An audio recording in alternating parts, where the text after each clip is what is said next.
बिस्मिल्लाहिर्रहमानिर्रहीम। अस्सलाम वालेकुम डियर स्टूडेंट्स, मैं हूं प्रोफेसर अज़मत अली और आप देख रहे हैं मेरा चैनल मैथ्स फॉर यू। बेटा, उम्मीद करता हूं आप सब खैर आफियत से हैं। मैं रियल एनालिसिस लेक्चर नंबर 11 में आपको वेलकम करता हूं। मैंने लास्ट लेक्चर में सुप्रीमम और इन्फीमम से रिलेटेड जो थ्योरम्स हैं इनके ऊपर डिस्कशन की थी। अगर अभी तक आपने वो प्रीवियस लेक्चर्स नहीं देखे तो मैंने इस पूरे कोर्स रियल एनालिसिस की जो प्लेलिस्ट है उसका लिंक बेटा डिस्क्रिप्शन बॉक्स में रख दिया है। आप उस लिंक पर क्लिक करके प्रीवियस वीडियोस को देख सकते हैं। आज के लेक्चर में यहाँ पर मैं फिर अगेन सुप्रीमम और इन्फीमम से रिलेटेड एक इम्पॉर्टेंट थ्योरम जो है उसके ऊपर डिस्कशन करूँगा। थ्योरम की स्टेटमेंट पढ़ लेते हैं।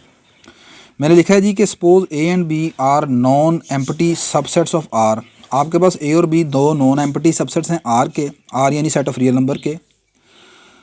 और ये दो नॉन एम्प्टी सबसेट्स में जो क्वालिटी है वो ये है कि ए का हर एलिमेंट बी के हर एलिमेंट से लेसर इक्वल है। यानी ए के जो नंबर हैं वो बी के नंबरों से स्मॉलर इक्वल हैं। देन आपने ये प्रूफ करना है कि बी जो कि यहाँ पर बड़ा सेट है, चूँकि ए के तमाम नंबर बी के नंबरों से छोटे हैं, तो फिर यहाँ पर आपने प्रूफ करना है कि ये जो बी का इन्फीमम होगा वो सुप्रीमम ऑफ ए से बड़ा होगा या बराबर होगा। इसको थ्योरम को प्रॉपरली प्रूफ करने से पहले यहाँ पर मैं इसको एग्जांपल की मदद से समझाने की कोशिश करता हूँ आपको। देखिए, मैंने लेट कर लिया कि ए हमारे पास है सेट 1 2 3 अप टू 10 तक। अब जहाँ पर ए ख़त्म हो रहा है वहाँ से मैंने बी को शुरू कर दिया, यानी बी के एलिमेंट ले लिया मैंने 10 11 12 अप टू 20 तक। आप यहाँ पर गौर कर सकते हैं कि ए का हर नंबर बी के हर नंबर से छोटा है। सिर्फ मास हुआ ये कि यहाँ पर जो 10 है ये दोनों सूरतों में यहाँ पर बराबर है, तो मैंने यहाँ पर इसलिए लिखा A less than equal to B. आप चेक करें कि यहाँ पर ए का जो सुप्रीमम है, सुप्रीमम ऑफ ए 10 के बराबर है। सुप्रीमम का मतलब आप जानते हैं कि ऐसा नंबर ऐसा रियल नंबर जो ए के हर नंबर से बड़ा हो या बराबर हो। तो यहाँ पर आप जानते हैं कि ए का हर नंबर जो है 10 से छोटा है, तो लिहाजा यहाँ पर बेटा ए का जो सुप्रीमम है 10 के बराबर है। और बी का यहाँ पर जो इन्फीमम है वो भी यहाँ पर 10 के बराबर है। इन्फीमम का मतलब है ऐसा रियल नंबर जो बी के हर नंबर से छोटा है। तो यहाँ पर 10 है वो ऐसा नंबर है जो बी के हर नंबर से छोटा है या बराबर है, तो लिहाजा यहाँ पर जो बी का इन्फीमम है वो 10 के बराबर है। तो इस केस में कि जब आपका ए जहाँ पर ख़त्म हो रहा है वहाँ से बी आपने स्टार्ट कर दिया, तो दोनों सुप्रीमम और इन्फीमम क्या हो गए, आपस में इक्वल हो गए। ठीक है। अगर मिसाल के तौर पर मैं यहाँ पर बी को 11 से स्टार्ट करता हूँ, तो अब यहाँ पर मैं कहता हूँ आपको बी का इन्फीमम निकालें, तो बी का इन्फीमम यहाँ पर 11 के इक्वल आता है। तो आप यहाँ पर चेक कर सकते हैं कि इस केस में ए का सुप्रीमम जो कि 10 के बराबर था और इन्फीमम ऑफ बी जो कि 11 के बराबर है, वो तो इन्फीमम ऑफ बी जो है वो बड़ा हो गया। ठीक है, सुप्रीमम ऑफ ए से।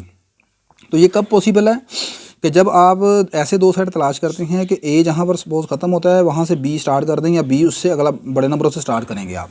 ठीक है, तो यही आपने प्रूफ करना है कि ऐसी सूरत में इन्फीमम ऑफ जो बी है वो सुप्रीमम ऑफ ए से बड़ा होगा। लीजिए अब हम इसको प्रॉपरली प्रूफ करते हैं। ये बेटा, इट इज़ गिवन डैट कि आपका ए जो है वो less than equal to B है for all A belong to A, B belong to B. ये चीज़ आपको इन्फॉर्मेशन यहाँ पर गिवन है। अच्छा, यहाँ पर मैंने आगे लिखा कि दिस इम्प्लाइज अगर ए हर नंबर बी के हर नंबर से छोटा है, तो हम यहाँ अगर बी को फिक्स कर लेते हैं तो तब भी ए जो है वो बी से स्मॉलर इक्वल होगा। तो मैंने लिखा A less than equal to B for all A belong to A and for any fixed B belong to B. जैसे कि यहाँ पर ए का हर नंबर जो है, आप अगर बी को यहाँ पर 11 रख लेते हैं, बी की वैल्यू यहाँ पर अगर आप 11 रख लेते हैं, तो आप चेक कर सकते हैं कि यहाँ पर ए का हर नंबर जो है वो बी से क्या है, छोटा है। ठीक है, तो दिस इम्प्लाइज, अब यहाँ पर मैं क्या कह सकता हूँ कि each B belong to B is an upper bound of A. तो क्या हम यहाँ पर लिख सकते हैं कि बी का हर एलिमेंट जो है वो ए के हर एलिमेंट का अपर बाउंड है। अपर बाउंड आप जानते हैं कि ऐसा रियल नंबर जो किसी सेट के हर नंबर से बड़ा हो। ठीक है, उसे आप यहाँ पर क्या कहते हैं, अपर बाउंड। और उन तमाम अपर बाउंड में सबसे स्मॉलर जो अपर बाउंड होता है उसे आप सुप्रीमम बोलते हैं। इस थ्योरम को अच्छी तरह समझने के लिए आपको सुप्रीमम और इन्फीमम की डेफिनेशन जो है वो अच्छी तरह याद होनी चाहिए। ठीक है, तो यहाँ पर मैंने आप गौर कर सकते हैं कि बी का हर नंबर जो है वो ए का क्या है, अपर बाउंड है। सही है। अब अगली बात सुने, मैंने लिखा as a non empty set है, ए आर का सबसेट है and A has upper bound, और ए जो है वो उसका अपर बाउंड आपको मिल गया है।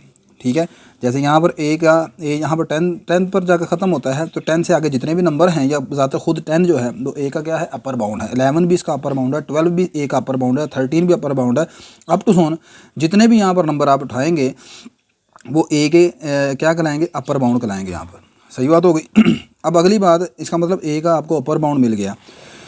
अब ए सबसेट किसका है? ए सबसेट है आर का, और आर बजाते खुद कौन है? आर एक कंप्लीट ऑर्डर फील्ड है। कंप्लीट ऑर्डर फील्ड के मतलब अगर आपने नहीं पढ़ा तो मेरा लास्ट लेक्चर आप जाकर देखें, ठीक है, मैंने वहाँ पर कंप्लीट ऑर्डर फील्ड के मतलब बता चुका हूँ, ठीक है। कंप्लीट ऑर्डर फील्ड ऐसी फील्ड होती है जो पहले ऑर्डर्ड फील्ड की जो एक्सियम्स हैं उनको पूरा करती है, फिर उसमें कंप्लीटनेस प्रॉपर्टी पाई जाती है। अब ये एक मुकम्मल अलहदा लेक्चर है तो उसके ऊपर मैं यहाँ पर नहीं बता रहा। तो अब होगा क्या कि जब आर आपके पास कंप्लीट ऑर्डर फील्ड होगी तो ए का आपको सुप्रीमम लाजमी मिलेगा, ठीक है। देखें यहाँ पर कंप्लीट ऑर्डर फील्ड में होता ही है, ए सबसेट है आर का और ए का अपर बाउंड आपको मिल गया। अब जब ए का अपर बाउंड आपको मिल गया और आर एक कंप्लीट ऑर्डर फील्ड है तो फिर ए का सुप्रीमम आपको मिलेगा। इसी तरह अगर फ़र्ज़ करें कि ए आर का सबसेट होता और ए का आपको लोअर बाउंड मिलता तो फिर आपने ये कहना था कि इन्फिमम ऑफ ए जो है वो भी आर में एग्जिस्ट करता है, ठीक है। अब अगली बात यहाँ पर मैंने कह दिया कि सुप्रीमम ऑफ ए जो है वो आर में इसका एग्जिस्ट कर गया। हम लेट कर लेते हैं कि ए का जो सुप्रीमम है उसका नाम कुछ नाम रख लेते हैं। तो मैंने लेट कर लिया कि जो ए का सुप्रीमम है उसका नाम हमने अल्फ़ा रख लिया। Let supremum of A is equal to alpha. जैसे कि मैं यहाँ पर पहले पीछे लिख के आ सका हूँ कि as each B belong to B is an upper bound of A. जैसे कि हमने यहाँ पर पीछे मैंने आपको बताया कि बी का हर एलिमेंट जो है वो ए का अपर बाउंड है। तो अपर बाउंड एक चीज़ है सुप्रीमम, एक है सुप्रीमम। तो सुप्रीमम होता है लीस्ट अपर बाउंड, लीस्ट अपर बाउंड, और एक चीज़ है अपर बाउंड। तो आप ये जैसे कि इनके अल्फाज से वर्ड से इनके नाम से क्लियर है, एक लीस्ट अपर बाउंड है, एक अपर बाउंड है। तो लीस्ट अपर बाउंड हमेशा अपर बाउंड से क्या होता है? स्मॉलर होता है या ज़्यादा से ज़्यादा इक्वल हो सकता है, ठीक है। तो यहाँ पर चूँकि बी का हर नंबर जो है वो ए का अपर बाउंड है तो लिहाजा सुप्रीमम ऑफ ए जो होगा, supremum of A will be less than equal to B, और बी क्या है? सेट बी का नंबर है, ठीक है। तो ए अब यहाँ पर सुप्रीमम ऑफ ए कौन है? अल्फ़ा है, तो लिहाजा alpha less than equal to हो गया बी से। अब इस बात को ज़रा आपने गौर से समझना है। अब ये क्या चीज़ शो कर रहा है कि ये शो कर रहा है कि alpha is less than equal to every element of B. Alpha एक आपको ऐसा रियल नंबर मिला है जो बी के हर नंबर से क्या है? छोटा है। तो फिर इस अल्फ़ा को क्या कहना चाहिए? अल्फ़ा ए का तो सुप्रीमम है लेकिन बी के लिहाज से क्या होगा? बी के लिहाज से अल्फ़ा होगा इसका इन्फीमम, ठीक है। From one as alpha is smaller equal to every element of B, so alpha is lower bound of B. देखें यहाँ पर इस एग्जांपल को अगर आप अच्छी तरह समझ लेते हैं तो आपको सारी चीज़ समझ आ जाएगी। यहाँ पर आपको ए का जो सुप्रीमम है वो 10 मिला हुआ है। अब 10 जो है वो बी के हर नंबर से छोटा है या कम ज़्यादा से ज़्यादा बराबर है, ठीक है। तो लिहाजा 10 जो है वो बी का क्या कहलाएगा? बी का कहलाएगा इन्फीमम, ये हमने निकाला भी था इन्फीमम ऑफ बी, और ए का क्या कहलाएगा? सुप्रीमम, ठीक है। अब इसका मतलब ये हो गया कि अल्फ़ा यहाँ पर बी का लोअर बाउंड है, ठीक है। अगली बात ये है, अब लोअर बाउंड है, अब अगली बात ये है कि बी यहाँ पर नॉन एम्प्टी सेट है, बी आर का सबसेट है, और आर क्या है? कंप्लीट ऑर्डर फील्ड है। वही बात जो आपने सेट ए के लिए लिखी थी। तो जब एक ये सेट इस मरतबा बी है आर का सबसेट है और आर बजाते खुद एक कंप्लीट ऑर्डर फील्ड है, तो फिर और बी का एक लोअर बाउंड भी आपको मिल गया है। तो अब जब लोअर बाउंड मिल गया है तो फिर बी का आपको इन्फीमम मिलेगा। कंप्लीट ऑर्डर फील्ड में कंप्लीट ऑर्डर फील्ड की डेफिनेशन आपके जहन में होनी चाहिए। कंप्लीट ऑर्डर फील्ड की डेफिनेशन ये कहती है कि अगर एक सेट बी है मिसाल के तौर पर और वो आर का सबसेट है, आर मतलब सेट ऑफ रियल नंबर का सबसेट है, और उसका लोअर बाउंड आपको मिलता है, तो फिर आर की कंप्लीट ऑर्डर फील्ड होने की वजह से, आर की कंप्लीटनेस की वजह से बी का आपको इन्फीमम मिलेगा, ठीक है। अगर इसी तरह ही बी आपके पास उसका अपर बाउंड आपको मिलता है तो फिर बी का सुप्रीमम आपको मिलेगा आर में। तो लिहाजा जी बी का आपको इन्फीमम मिलेगा। तो अब इन्फीमम ऑफ बी एग्जिस्ट कर गया आर में। अल्फ़ा कौन था? अल्फ़ा एक लोअर बाउंड था बी के लिहाज से।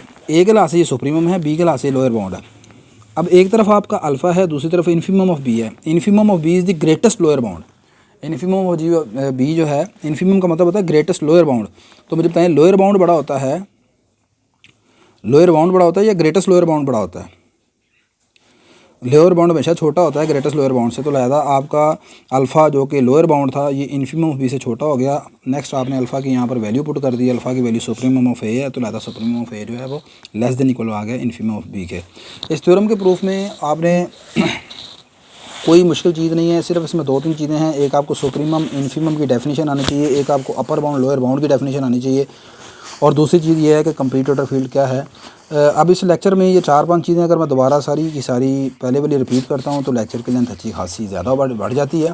ठीक है, अगर आप ये फ़र्स्ट टाइम मेरा लेक्चर देख रहे हैं तो अगर कोई चीज़ की नहीं समझ आ रही, सुप्रीमम की, इन्फिमम की, या लोअर बाउंड की, या अपर बाउंड की, या कंप्लीट ऑर्डर फील्ड की, तो इन ये तमाम चीज़ें मैं अपने प्रीवियस लेक्चर्स में बड़ी डिटेल से बता चुका हूँ। आप उनको लाजमी देखें जाके, फिर इंशाल्लाह ये लेक्चर आपको समझ आ जाएगा।